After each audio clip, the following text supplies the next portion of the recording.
Okay, so starting off, we have the clavicle, which is right here, and this is going to be your collarbone. And we have the sternal end, which is more medial, right here connecting to the sternum. And then we have the acromial end, which is more lateral, right here, with the AC joint right under it. And then with the SC joint right under the sternal side. And then we also have the manubrium right in the middle. It kind of feels like the handlebar area. Next, we're doing the scapula. So we have the acromion process, which is right here.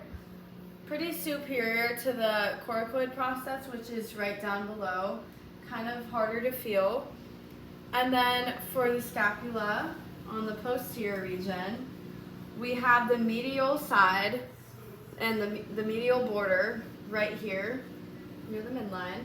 The lateral border is this portion of the scapula on the lateral side. And then we have the inferior angle, which is just the most inferior part of the scapula, as well as the spine of the scapula, which goes along more laterally here.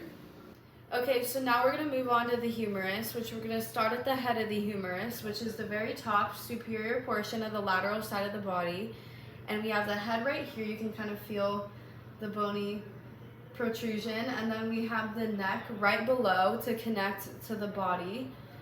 And then we have the deltoid tuberosity, just a little bit inferior to that. Still on the lateral side, you can kind of palpate for that over here. And then we have the intertubercular groove in between both tubercles.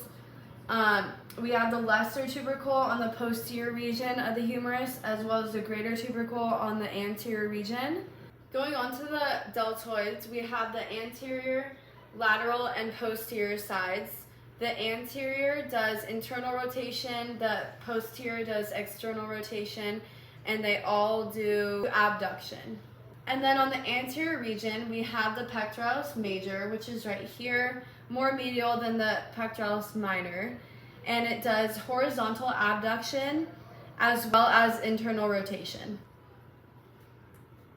Now we have the latissimus dorsi, which is right here in this part of the back. And this does adduction as well as extension. And then the teres major, you can find it by palpating the inferior angle of the scapula and then going upwards laterally.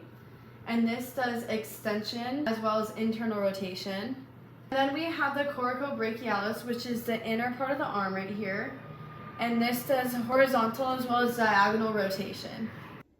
And here we have the serratus anterior, and it does protraction as well as rotation. So here we have the pectoralis minor, and it does abduction as well as downward rotation. We have the subclavius right under the collarbone, and it does adduction as well as internal rotation. Okay, and then on the back we have the trapezius upper fibers, middle fibers, and lower fibers. And the upper fibers do abduction, adduction, as well as upward rotation. The middle fibers do adduction as well as elevation, and the lower fibers do depression as well as adduction. All right, and then we have the rhomboids, which are, the minor is right here, and the rhomboids major is in this area. And they do adduction as well as elevation. And then higher up, more superiorly on the neck, we have the levator scapulae, which is right here on both sides, and this solely does elevation.